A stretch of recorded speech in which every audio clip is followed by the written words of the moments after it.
This is Heliox, where evidence meets empathy. Independent, moderated, timely, deep, gentle, clinical, global, and community conversations about things that matter. Breathe easy. We go deep and lightly surface the big ideas.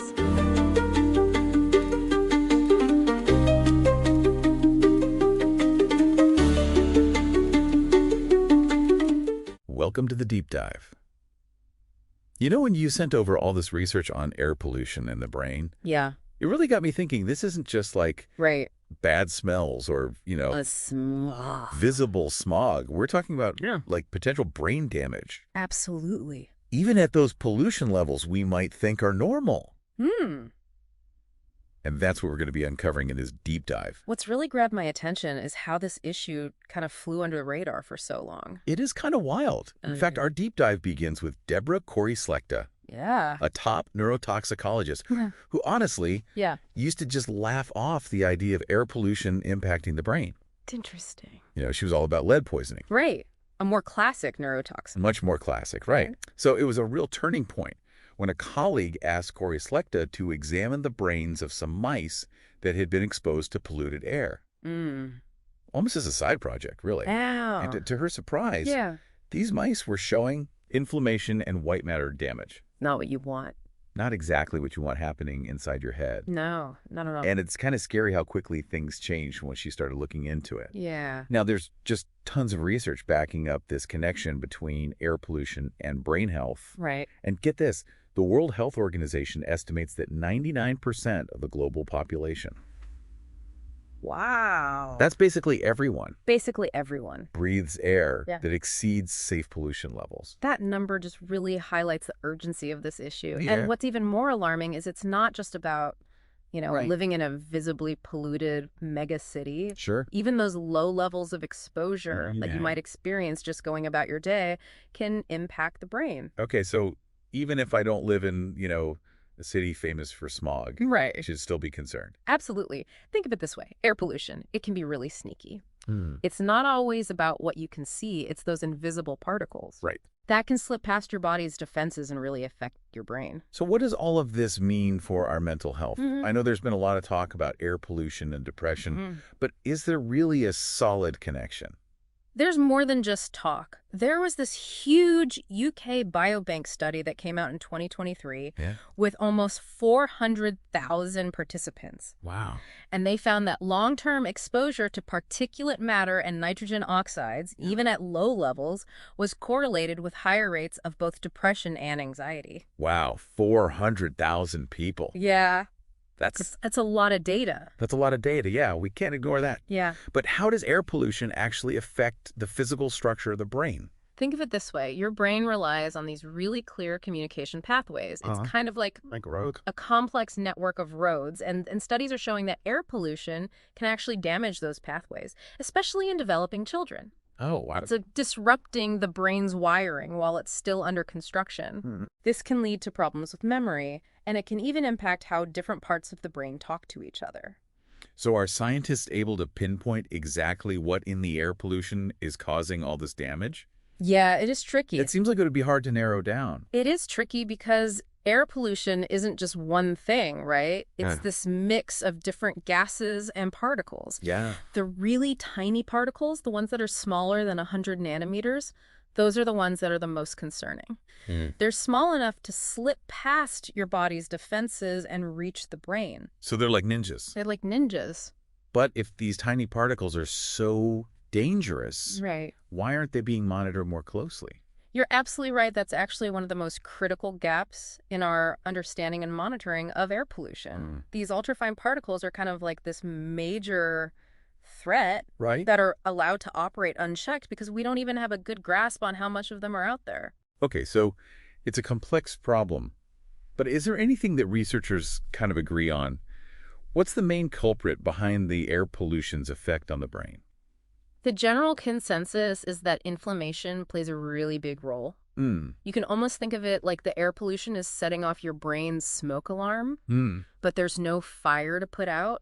That constant alarm state is what's causing the damage. I see. So it's not just about damage from the particles themselves, but it's our body's response to them. Exactly. And this inflammatory response, it affects all the major types of brain cells, so no part of the brain is truly safe. Wow. And that's where the research from Mexico City becomes really illuminating. You know, Right. it's a megacity with significant air pollution. Yeah. And the studies that have been conducted there have provided some of the most compelling evidence of the real-world impact. Oh, right, Mexico City. I've heard about their air pollution problems. Yeah. What have they found there? Well, researchers found that children who were living in the most polluted areas of the city had more lesions, actual lesions, in the white matter of their brains. Lesions? Lesions, yeah.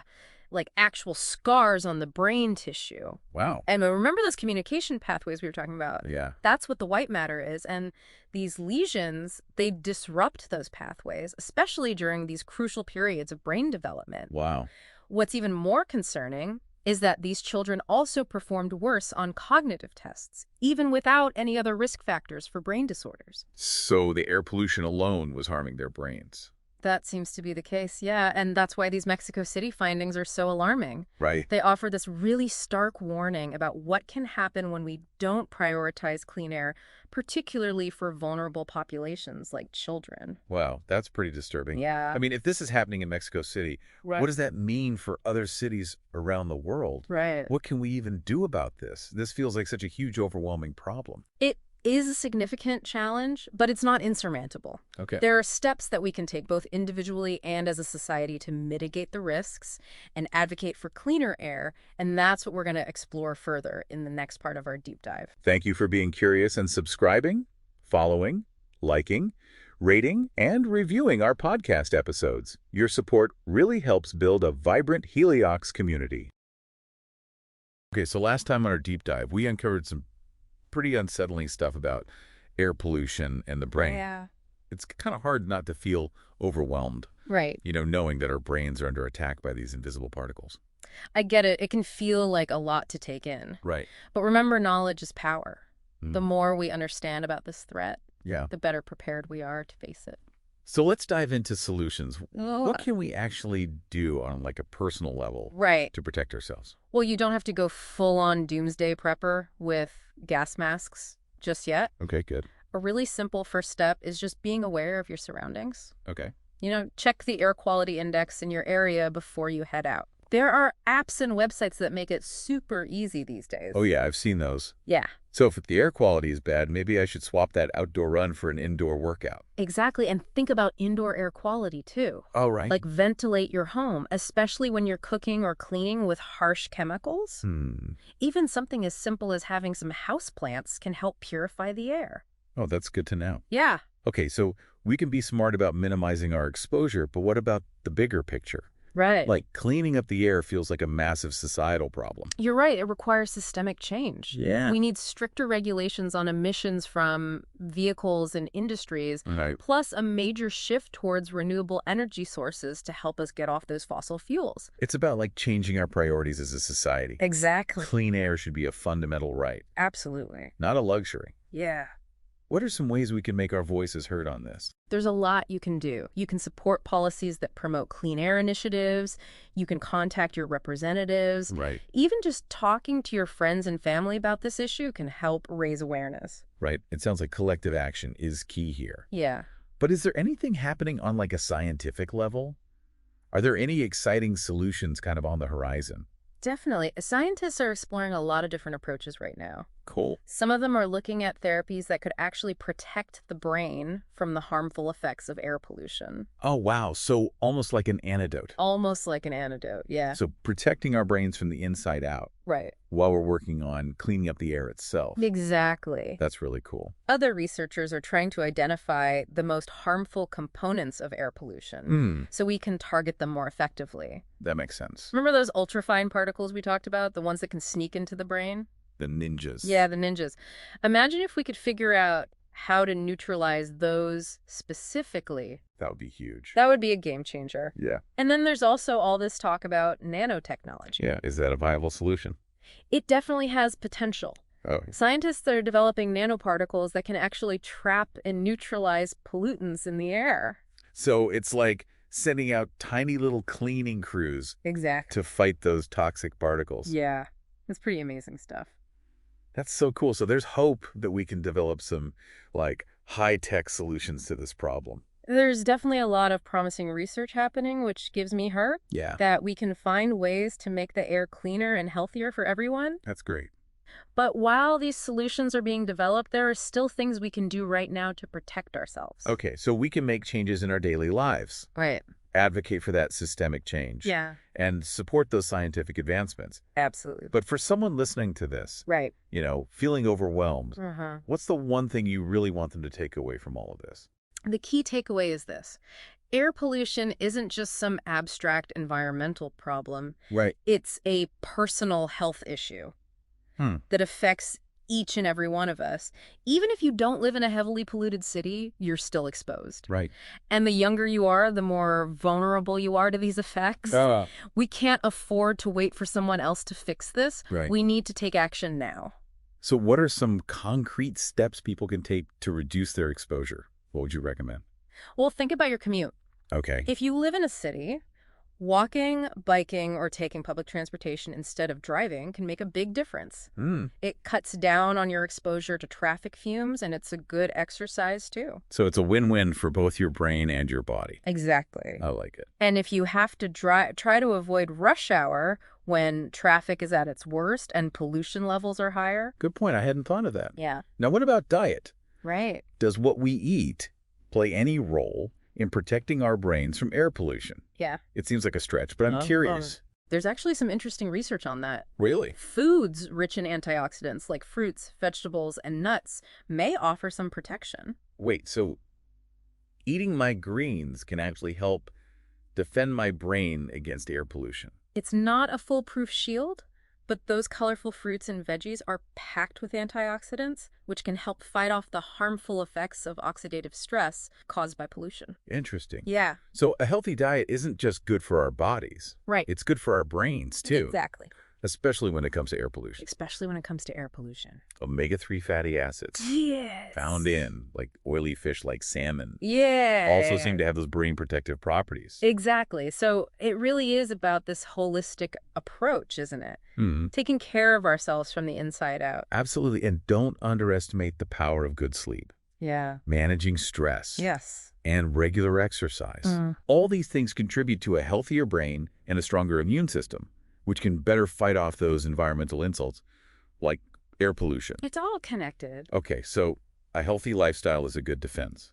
It is. I like that it feels empowering, knowing that we can take control of our own health in this way. Absolutely. And remember, every little bit counts. Even small changes can make a big difference. That's encouraging. We're not powerless against this threat. Not at all. But there's one thing we haven't talked about yet. Right. Environmental justice. Yeah.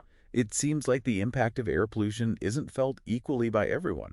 You're absolutely right. It's often low-income communities and communities of color that are disproportionately affected by air pollution. Right. They're more likely to live near polluting industries or busy highways, and they often have fewer resources to protect themselves. So this isn't just an environmental issue. Right. It's a social justice issue, too. Absolutely. We need to prioritize environmental justice in our policies and make sure everyone has access to clean air, regardless of where they live or their socioeconomic status. It's about creating a world where everyone has the opportunity to thrive. Exactly. And it's important to remember that this isn't just an issue for those directly affected by air pollution. We're all interconnected. Right. And the health of our communities depends on the health of each individual within them.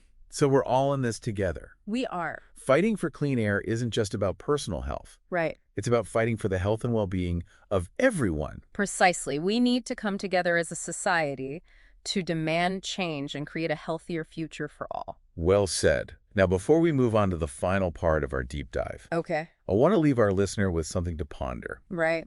We've talked about the impact of air pollution on our brains, Yeah. but what about its impact on our behavior? Ooh. Could breathing in those tiny particles actually be influencing our actions? That's a fascinating question, and one that researchers are just starting to explore. There's some early evidence suggesting a link between air pollution and things like aggression, impulsivity, even criminal behavior. Hold on, are we saying polluted air could be turning people into rage monsters? Well, like, How much evidence is there for that? it's still early days, But some studies have shown that exposure to certain pollutants, particularly particulate matter, can increase aggression in both animals and humans. Wow. Researchers have even analyzed crime data and found correlations between high pollution days and higher rates of violent crime. That's pretty unsettling. Yeah. It makes you wonder how much of our behavior is influenced by factors we're not even aware of. Exactly. And if air pollution is playing a role, Right. it raises some really profound questions about personal responsibility and the impact of our environment on who we are. Yeah. But remember, this is still a relatively new area of research, and there's a lot more to uncover. Okay, so it's something to keep an eye on. It is. Well, I think this is a good place to pause our deep dives for now. We've explored the problem, the solutions, and even dipped our toes into those ethical implications. We have. What will we be diving into in part 3? Hey there, listeners. If you're enjoying today's episode, check out our previous episodes where we dive deep into fascinating topics in scientific research and more. Don't forget to tell your friends and family about Heliox. Back to Heliox, where evidence meets empathy. Get ready, Cause. In this final part, we're going even deeper into the rabbit hole. It's amazing how much research is emerging on this topic. I know. It's crazy. And it's not just about, Right. the physical effects on the brain anymore. Right. We're starting to understand Yeah. how air pollution might even be influencing our behavior. Yeah, last time we left off talking about some pretty wild stuff. We did. Like the connection between air pollution and aggression. Yeah. You mentioned there's like some early evidence, Uh-huh. but I have to admit, I'm still a little skeptical. Right. Can you break it down for me? How solid is this link? I understand the skepticism. Yeah. It does sound a bit like something out of a science fiction movie, doesn't it? It kind of does. But the research, while it's still in its early stages, Yeah. is starting to paint a pretty compelling picture. Okay. One of the most studied connections is between air pollution and aggression, particularly with exposure to particulate matter. Right. That fine dust that we talked about earlier. Right. Those tiny particles that can sneak into our brains. The ninjas. But how would they make us more aggressive? Well, think about it this way. Okay. We know that air pollution can trigger inflammation in the brain. Right. Right. And inflammation Yeah. can really mess with the normal functioning of different areas of the brain, including those that are involved in impulse control and emotional regulation. So basically, the pollution is kind of like throwing a wrench Yeah. in the brain's emotional machinery, That's a good way to put it. making it harder to keep our cool. Yeah, yeah. And there's another piece to the puzzle too, right? There is. Stress hormones. Yes. Exposure to certain pollutants can increase cortisol, Right. which is the stress hormone, Stressful. which can further exacerbate feelings of anxiety and aggression. Exactly. So we've got inflammation disrupting things on one hand, and stress hormones adding fuel to the fire on the other. Right. But are there other ways in which air pollution could be affecting our behavior? Researchers are also exploring a potential connection to cognitive decline. We already talked about how pollution can damage brain cells and affect memory, Right. but it might also be affecting other cognitive functions like decision-making and attention. So that, like brain fog we all feel sometimes, Yeah. could air pollution actually be making it worse? It's a possibility that researchers are taking very seriously. Wow. If our cognitive abilities are compromised, Right. it could lead to, Yeah. poorer judgment, impulsive actions, even increased risk-taking behavior. Think about the potential consequences of that. Yeah, that's scary. More accidents, more conflicts, more poor decisions Right. in all areas of life. Okay, this is all starting to feel a little unnerving. I know. Like this invisible force in the air is messing with our minds. It is. But is this really something we should be worried about on Right. like an individual level? Or is it more of a broad societal concern? It's both, really, on an individual level. Yeah. Being aware of how air pollution might be affecting our thinking and behavior, it can help us make more conscious choices. Right. We might be more mindful of our stress levels, more patient in traffic, Sure. more intentional about getting enough sleep and eating a healthy diet.